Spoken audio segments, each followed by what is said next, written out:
Hello guys, welcome back to the podcast. This is episode 3 of our new podcast. And tonight we are going to be talking a little bit about kind of what's going on right now on the farm. And we'll start that kind of talking about, I thought we'd talk about Mabel. Yeah. So Mabel is our milking cow. She is a Jersey, though I think we think she's a Jersey mix. Yeah, I'm pretty sure she's not full-blood Jersey. I think she's mixed with something else. Yeah, so when we got her, it was just a really good deal. And she doesn't give insane amounts of milk or anything, but she gives enough for our family. So we got her a few years back, and when we had her, we bred her, or she was bred when we got her. Right, and we got her from a guy that was, he was downsizing his herd. It was a couple hours from here, was it? Mm-hmm. And he was downsizing his dairy herd, and he was getting offloading some cows. And she was a good dairy cow. There was nothing wrong with her, except for one of her teats. She has one side that doesn't. Yeah, one bad quarter. One bad quarter that doesn't actually give, a lot of milk at all. And then the 3 good quarters. And like he said, she wasn't a super, super heavy milker, not like a Holstein or something, but she gave like a lot of milk for our family. That was plenty for us. So got a really good deal on her, and she was bred when we got her. So that was great. It was great. And so we raised that calf, and we put him in the freezer, and then we kind of dried her off because with me, with the job that I had at the time, I was gone a lot. And so it left her here, and we weren't set up with pasture, fenced off pasture. So she was just in a small area, kind of like a backyard cow, really. So she actually ended up going over to a friend of ours for a while and eating on his pasture. And then now she is at your mom's house. Yes. So she's over there, and she's currently bred and due right around, April or May? Yeah, coming up here soon in the spring. And they raise meat cows. So they already have cows, and they have plenty of pasture, and they're set up for cows. So she's much happier over there, and she's, fat and just, she's living the best cow life over there. So we're going to get her back real soon. Yeah, as soon as we get this fencing up, and as soon as our pasture gets established out here, now that our land's finally cleared, we can bring our milk cow back and maybe even get a second milk cow. Yeah, maybe get a second milk cow. So right now we're in the process of growing out pasture. We had the land cleared here, and then now we've been working on trying to get a few acres of pasture growing. We planted some ryegrass, and now we're going to get some fencing up, which is going to be a job and a half. But so we're going to put some posts in the ground and get some barbed wire fencing up and get Mabel in there. And that's going to be nice to have her back on the homestead. I do miss it. I miss milking a cow. So she was my first milking experience. I had never milked a cow in my life until we got Mabel. So I miss it. I do. I miss milking a cow. You miss that hand being sore? Yeah. So your arms have to build up the muscles, and they have to get used to it. But once the muscles built up, it was a routine. Every morning, every evening, you go out and you milk the cow, and just spend some time out there with her, brushing her down, singing to her, and that was my time out there with Mabel. It was therapeutic. It was my time with Mabel. It was good. It was good. So we have her. She's bred. She'll calf in April, May. We'll have her over here before then. Then we have our goats. So right now, currently on the homestead, we have 1, 2, 3, 4, 5, 6, 7 goats. 7 goats. Yeah. 4 adults and 3 kids. We got 3 babies this time. So we didn't expect Amelia, one of our does, to have a single, but she had a single baby. We named her Sheep because she looks like a little sheep. She's got the curly hair, and it's a doeling. And then our other doe, Missy, had 2, and she had a doeling and a buckling named Joy and Happy. Yep. Now Missy is a half Kiko, half Saanen. Yes. And so the buck that we have, Sammy, he bred both of them, and Missy's kids are 3/4 Kiko in theory and a quarter Saanen. And Kiko, if you don't know about Kiko goats are very, very just resilient. They thrive in really any conditions. They do really, really well. Yeah. And then Amelia is all Saanen, right? Oh, yeah, all Saanen. She's full Saanen. Yeah. So her one kid is half Kiko, half Saanen, Sheep. Yep. They named it Sheep. The It's goat so kid cute. sheep. So cute. Okay. It's a snuggly little goat. And It they is all are. snuggly. If you go out and spend time with any baby goat, it will fall in love with you. Make it people friendly. It's like having a little dog, like a puppy. It is so cute and so sweet. It is. It is cute and sweet. So cute. And I think the plan is to raise one as a buck. There's one buckling and two doelings. We're going to keep the buckling or the boy, and we're going to sell the doelings because we don't need any more. No. And the buckling, really, we're just keeping them because we want to raise it and see how the meat does. We've actually never harvested a Goat. meat goat before. Any of our goats, we've never harvested one and actually tasted goat meat. And that was one of our goals in starting a homestead. We said we would like to try goat meat because we do plan on having, Mabel's bread. So we plan on having that cow that we're raising for meat also. But I would like to try goat meat. So for any of you out there, if you know any good recipes for goat or you have an opinion one way or the other on the meat, we've heard opinions both ways, strongly for it and strongly against it. No one seems to be in between. But if you have an opinion on it, let us know in the comments and let us know what you think of goat. I figure it's kind of like rabbit. Either love it or hate it. Yeah, I don't know. People that eat rabbit, they either say they love it or hate it. There's no in between. I don't know. Yeah. I don't know. We'll see. We'll find out. We will we'll find find out. So then moving on over to the garden. If you watch our YouTube channel, you'll know kind of what's going on in the garden right now. And if you don't watch our YouTube channel, go check it out. Go check out our YouTube channel. If you just go to YouTube and type in Naked Hog, it'll pop up and you'll get to see that and kind of see what we have going on. But in the garden right now, what we have growing is we have kale, collards. We have 4 types of kale. Right. Red Russian kale, blue night kale, blue, what's the other one? Blue night and blue something. I can't remember. Don't know. I can't remember. Yep. And then we've got lacinato kale. It's dinosaur kale. It's Yep. the curly, gnarly looking kale. It's really, really good stuff. And then we have a couple types of mustard that are growing right now.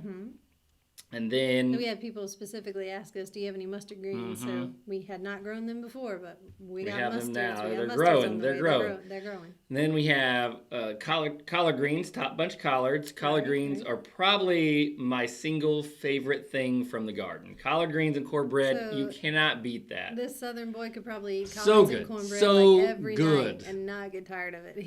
He loves If you have it. not had collard greens and cornbread, you need to get yourself some collards. And I am not talking go to the store and buy the frozen out of the freezer collards. Even if you aren't growing collards, find a local farmer. find a local farmer that's growing them. Get them. Even if you have to get them from Walmart, that's better than the frozen. Get the good stuff. Get some fresh collards. Slice them up.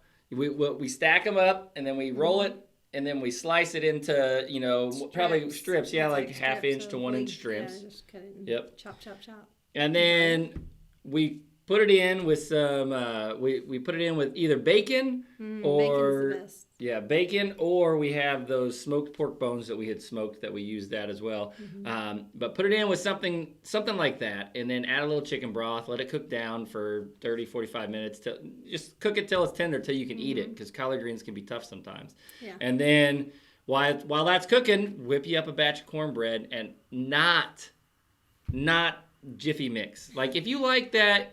That's cool. Eat you some Jiffy mix, but don't eat it with the collards because that's not cornbread. That's corn cake. So when we first met, eat some cornbread. I was okay eating either kind, but he said that is sacrilege to him. You can't have the Jiffy mix kind. Jiffy mix is not cornbread. Said, I don't even think it says bread on the. He said that is cake. It's I'm not pretty cornbread. sure it says corn cake or something like that on the box.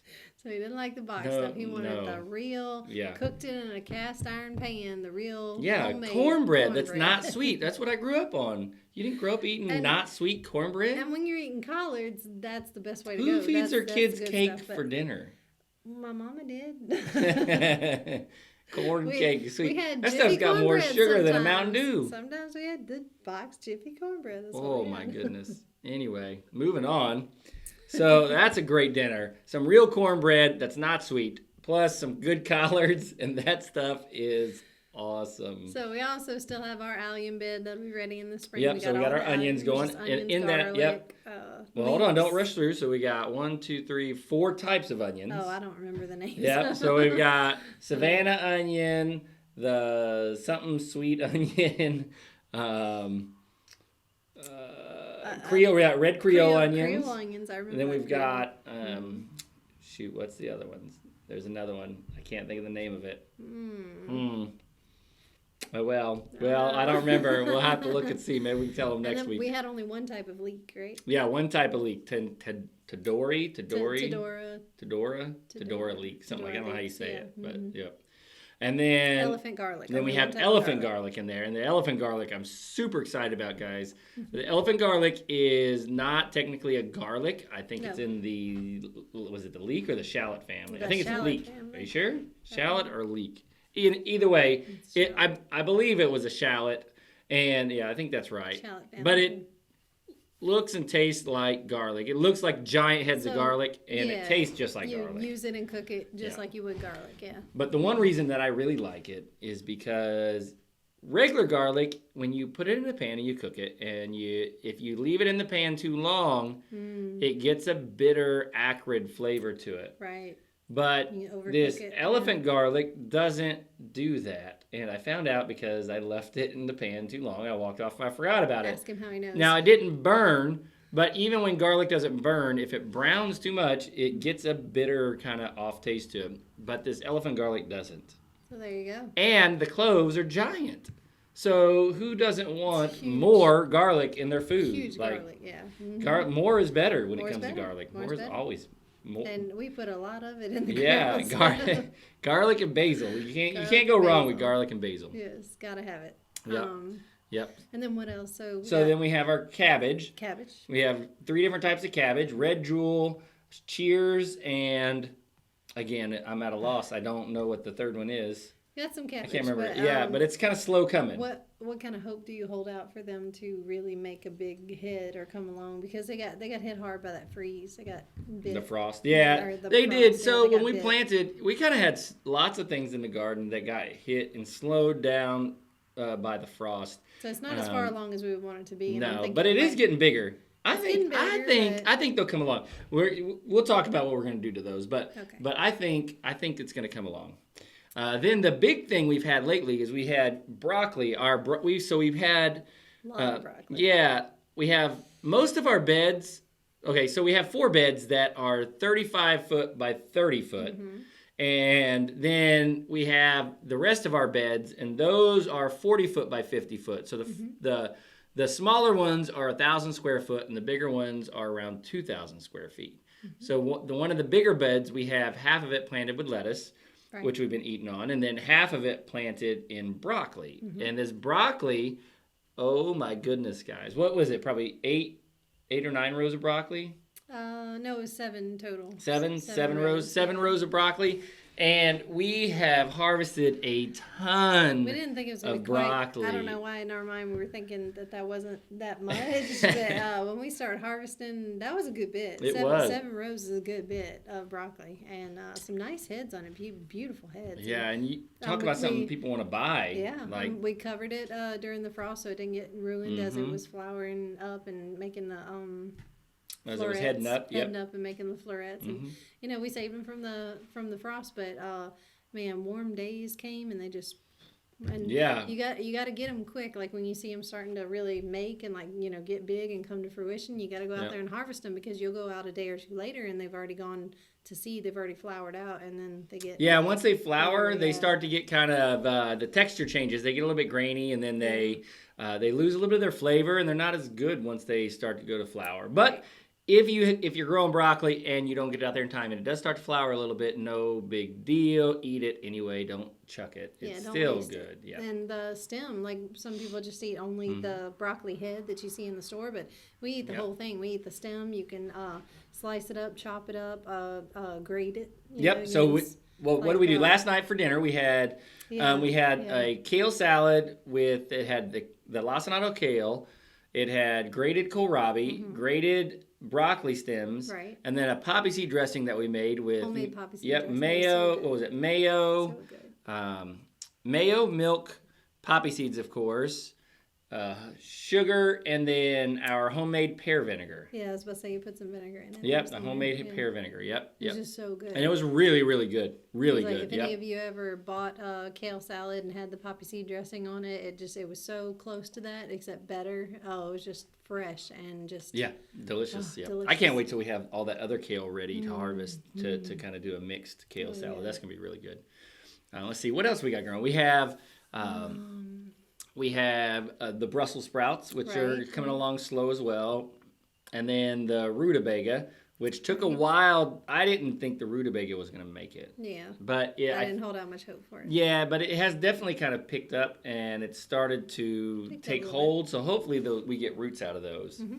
That will be really, really good. So let's see. So in total, we have 4 of the smaller beds, and then we have 1, 2, let's see, I'm just kind of counting in my head, guys. 1, 2, 3, 4, 5, 6, 7. I want to say 7 of the big beds right now. Does that sound right? That sounds right. Sounds right. And then we want to make at least, we're hoping to get 5 more back there on our property. I'm hoping to get 6 or 7 more, but Angie here, she... for those of you listening, she's mouthing to the camera 5. 5 more.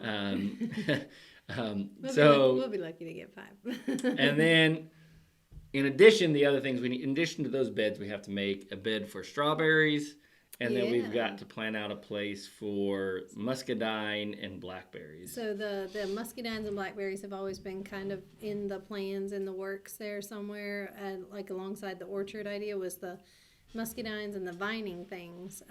But then recently, this was just a recent idea that he and I came up with because I've always wanted a little strawberry patch. That's one of my romantic homestead ideas, I guess. That I have a little like shelf in my head where I file away those ideas, those little romantic ideas that I want to get to one day. Well, I pulled it off the shelf and I said, one thought that I always wanted to make happen somehow was to have a little strawberry patch somewhere on the homestead and grow strawberries. I've never grown strawberries, so it should be good. We're coming up with a plan. We think we know where we want to put it, and we're going to try to make that happen. Not, obviously I won't have any.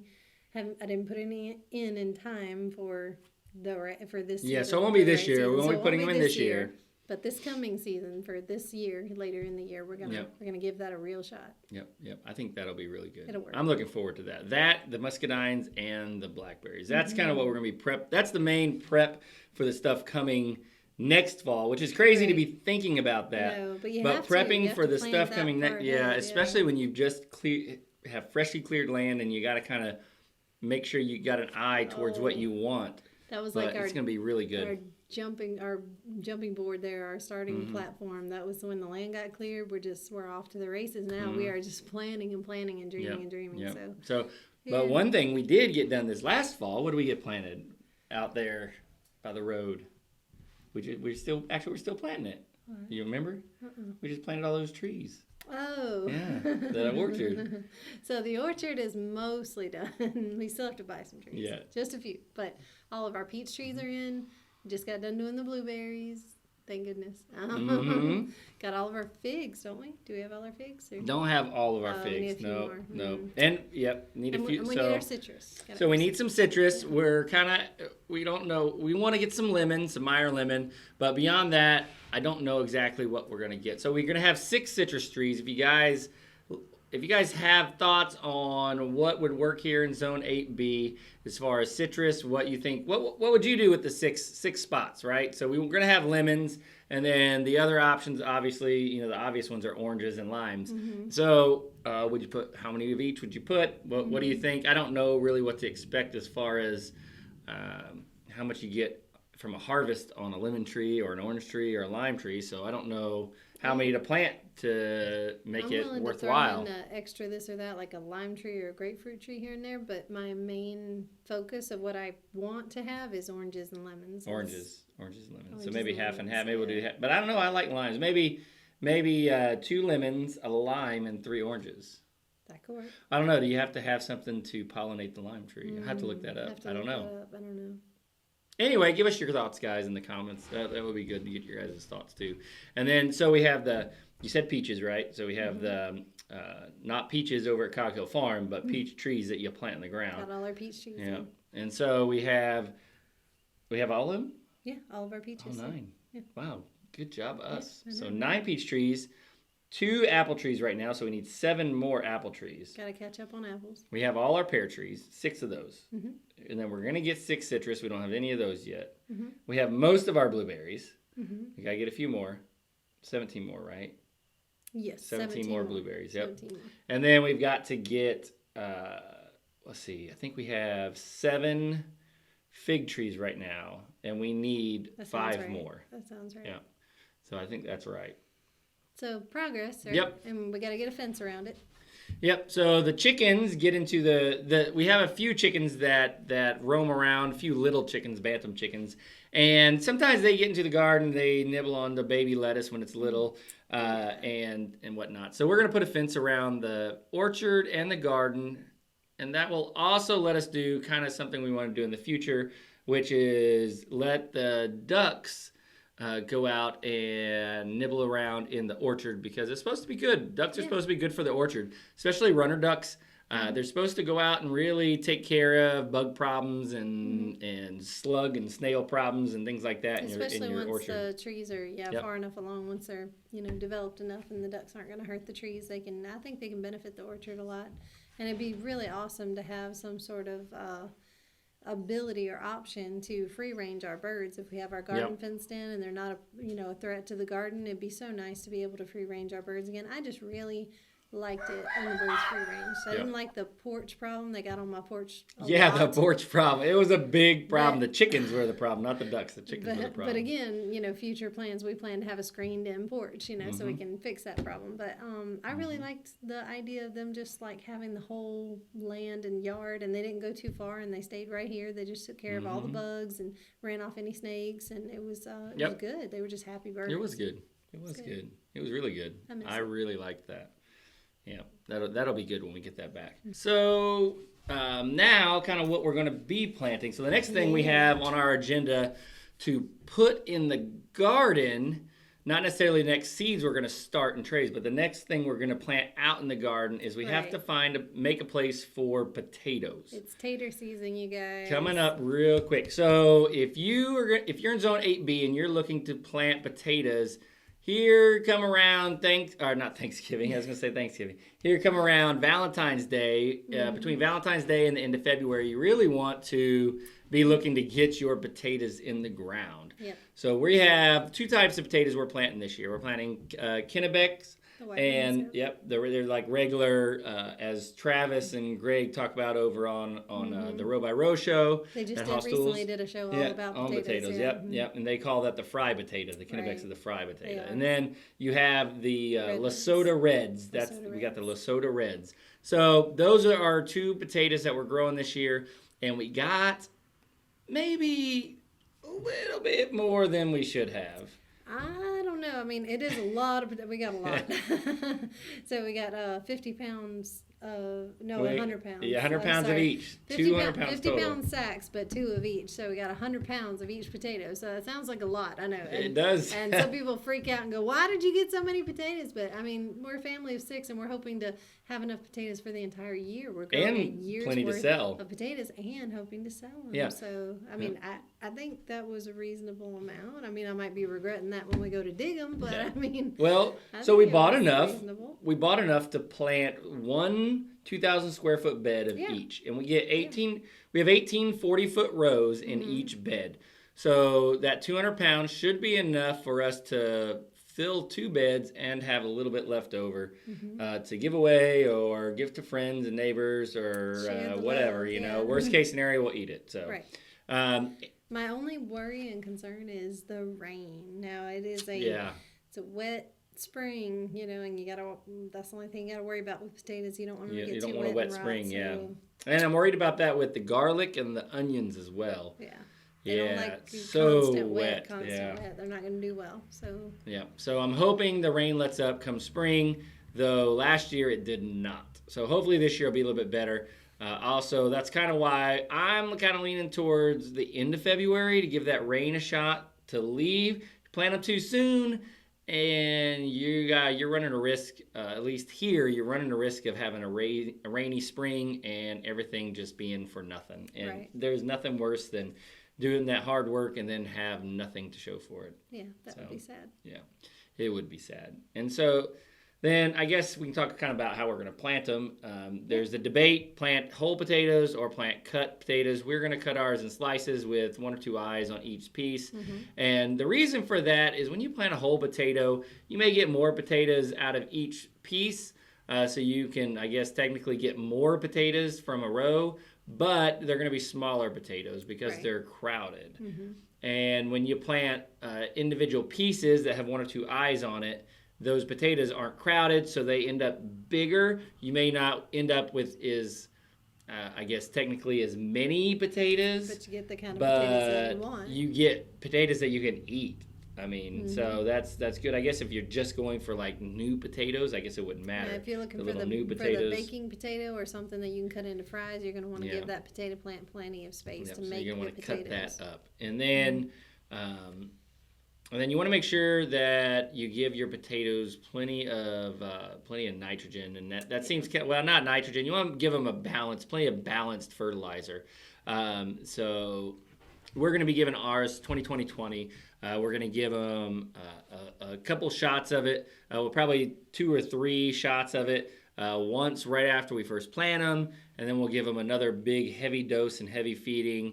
Kind of once they start to sprout really well and they look like they're doing really well, and then we'll give them another dose kind of a little bit before they look like they're going to finish up, just to give them another boost.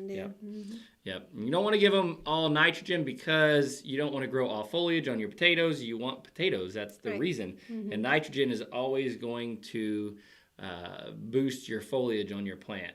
Well, it's a nightshade, so same concept as any other nightshade. With your tomatoes, you're not growing tomato leaves. You're wanting to grow tomatoes, so you got to feed it the right things. Yep. Okay, so that's potatoes. So then, but that's the first thing we're going to put out in the garden. But the first seeds we're going to get planted. So seed trays. Let's talk about the greenhouse. Yeah. So the things we got for the spring garden, we've got, what did I count? I think 10 or 12 different varieties of peppers. Yeah. That's a lot of peppers. Yeah.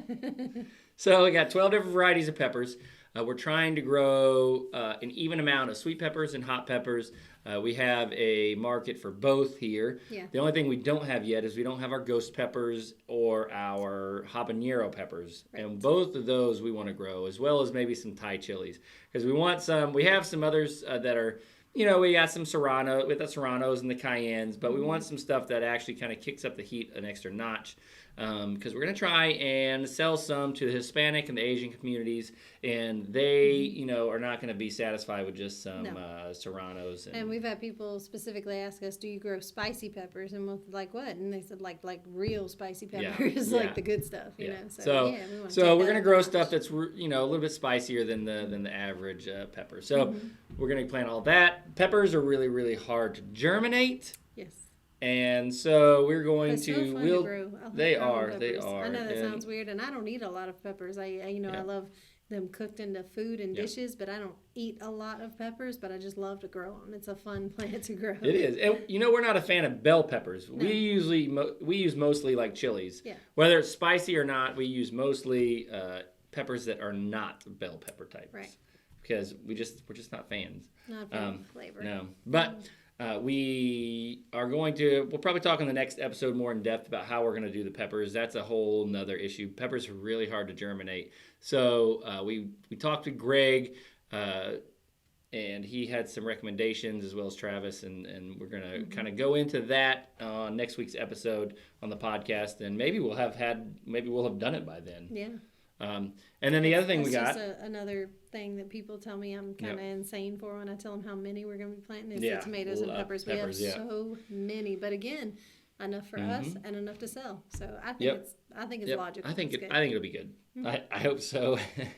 That or we're crazy.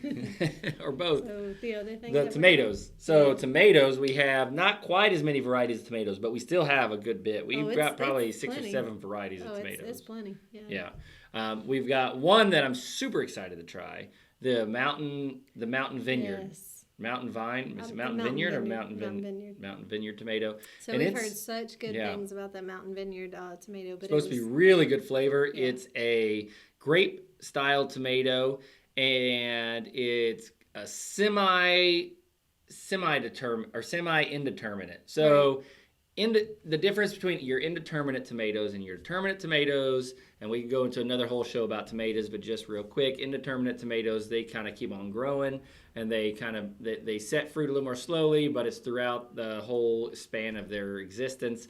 And then determinate tomatoes, they are a kind of grow, and it's 3 quick shots of tomatoes. You got your bottom flush of tomatoes, your mid flush of tomatoes, and your top flush of tomatoes. Mm-hmm. And it's just boom, boom, boom, and then they're done. You're not going to get any more. They're not going to keep growing. They're going to reach a certain height, and they're not going to keep on growing. Right. So here, that's the kind of tomatoes we like, is determinate tomatoes, because of the pressure that we have from the bugs and all the humidity causing issues with fungus and things like that. And then just trying to control the actual plant, the actual physicality of how high it grows, and it just keeps going and going and going. And we're trying to Florida weave this plant that is way over my head. Yeah, and you really can't Florida weave an indeterminate tomato. You got to do a different method. Tall, and it's out of control. So I don't want to deal with that much plant. I want something that's only going to grow so much, and that's good. Anyway, so back to this Mountain Vineyard tomato. It's a semi-indeterminate tomato. So my assumption is it's not going to have a super high growth habit, and it's going to have a few good flushes of tomatoes, and then it's going to be good, and we can call it quits on it. Right. And then we had the normal tomatoes. We've got one that I'm excited to try called Florida 91. That's a hybrid tomato that's supposed to be really good for the heat. It's supposed to be really heat tolerant. It's going to set fruit when it's a little bit warmer. And as you know, it gets plenty hot here in Louisiana, so that should be good, I'm hoping. And then we've got our cannon tomatoes. So we've got some Roma style tomatoes. I think we got the Tachi. That was one we got, and then we got the I can't remember what it is. I'm horrible with names, but I know we got our cannon tomatoes. Yeah, but I'll list all the varieties that we picked up down in the description, as well as links over to where we got them from. And you guys can take a look. Now, one thing I will say, we're talking about seeds, is that I wouldn't say there's a seed shortage per se, but if you guys are out shopping for seeds, you're going to notice that there's a lot of the seed companies that are either shutting down their websites or they're out of stock, sold out on a lot of stuff, and is a problem on some of the seeds this year. Yeah. But I will tell you this, that if you go over to Haas Tools, that's where we get all our seeds from, and they're really good. And they have had very few shortages, and they are working their tails off to get as many seeds as they can get so that they don't have issues with a shortage like some of these other companies are having. I'm on a few Facebook groups, and I see all the time people are saying, where can I buy seeds? I guess I waited too long, or I went to buy seeds and they don't have any, and everybody's out and this and that, and don't have any. Where can I find seeds? And everybody's kind of, upset because they wanted to do their garden this year and they feel like they waited too long. But I always tell them in the comments, I just tell them go over to HaasTools.com, and they still have seeds. Yeah, so I'll leave a link in the description of Haas Tools, and if you guys click on that link, it helps us out a little bit as a homestead. We do get it's an affiliate link, and we get a small percentage of that, but it doesn't cost you anything extra, and it just kind of helps support us as a homestead. So if you guys would, if you see anything you like, just use that link that we leave down in the description, and you guys, you'll be good to go. They should have what you need. Yeah. They should have all the seeds. I won't promise they won't be sold out of something, but I haven't. Nothing I've gone to get, they've been sold out on. They keep pretty well stocked. Yeah. Mm-hmm. Let's see what else we got. We have on a side note, my barn cats are doing great. Oh, the barn cats. Yeah, the barn cats. I'm taking them tomorrow to go get spayed and neutered. So mostly neutered. So that won't be a problem of them breeding with each other, or any stray cats that come on our homestead to breed them. That won't be an issue because all my cats are going to be fixed as of tomorrow. Yep. So we brought I don't think we told the story of Holly on the podcast yet. We didn't. So we brought. You brought home a cat and some chickens from a friend of yours. Yes. Yep. And a friend of mine was telling me that she needed to move really quickly, and she said that she had gotten almost everything done except she had these 9 old chickens. These are elderly chickens, but they were still some of them were still laying. But when I say elderly, they're like, I think they were 5 years old and older. I think the youngest one she had was like 4 years old. So these are not young chickens, but she had 9 chickens that were pets to them. They were beloved chickens of her children, and they were ready to part with them. They need to find a new home. But she also had this cat. And sweetest, cutest little cat. Very sweet cat. Very small, though, very teeny tiny. She's an adult, and she's very, very little. But I thought she was skinny when I first met her, when I told her that I would take all of them. I met her, and I noticed that she was very, very skinny, except for her belly was swollen. Oh, yeah, she's pregnant. Okay. And I said, how far along is she? How long has she been pregnant? Somewhere around 2 months. And I just kind of went, yeah, the gestation of a cat is about 2 months. Like, it's right at 2 months. And she goes, oh, well, she's very pregnant. So we brought the cat and the chickens over here. So brought them home. The day after we got the cat home, she had her kittens. Literally the day after I got her all settled in her new spot with a comfy little blankie. 4. She went into labor the next day, so 4 kittens. 4 cute little kittens. And they're cute. They're good. They're and they're good. And they're good because they're outside cats. They're in the barn. They keep the mice away, and they actually have been doing a really good job. Yeah. I'm so happy with them. Yeah. The kittens are what, like 8 weeks? No, they're more like 12 weeks now. Yeah, they're 5 and 5 months. Yeah. 5 months. Yeah. Oh, wow. So there are lots more weeks than that. Yeah. 20 weeks. 5 months. All right.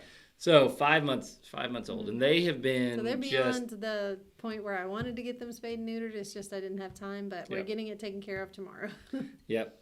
And that's going to be good. It's going to be good. And the cats are good. Because we did have 2 stray tomcats show up, both male, both adults, with the little bobtails, and they were obviously people friendly. The Minx mix or whatever, they have the bobtails, but the Manx, yep. Very friendly cats, very lovable. Obviously, somebody had owned these cats or been nice to them at some point because they would let you pet and love all over them. Very sweet, but they showed up.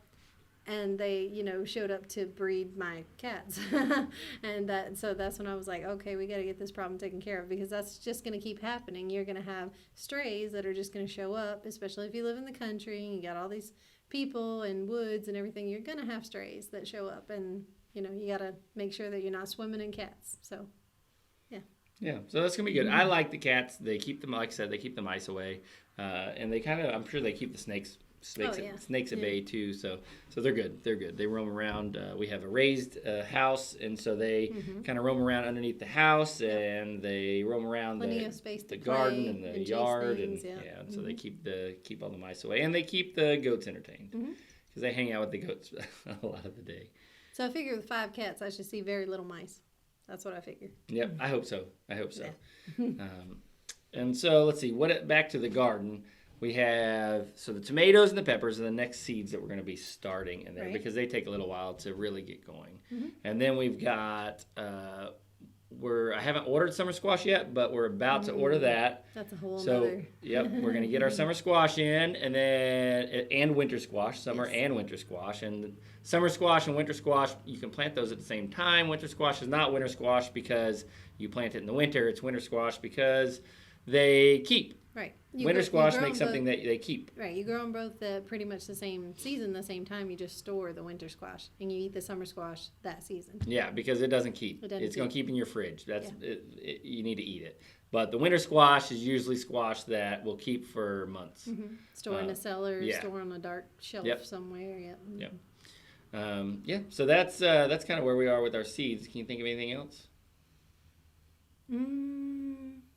We're getting enough milk now from our 2 goats to possibly try to make cheese. So that's something that he has more experience than I do with.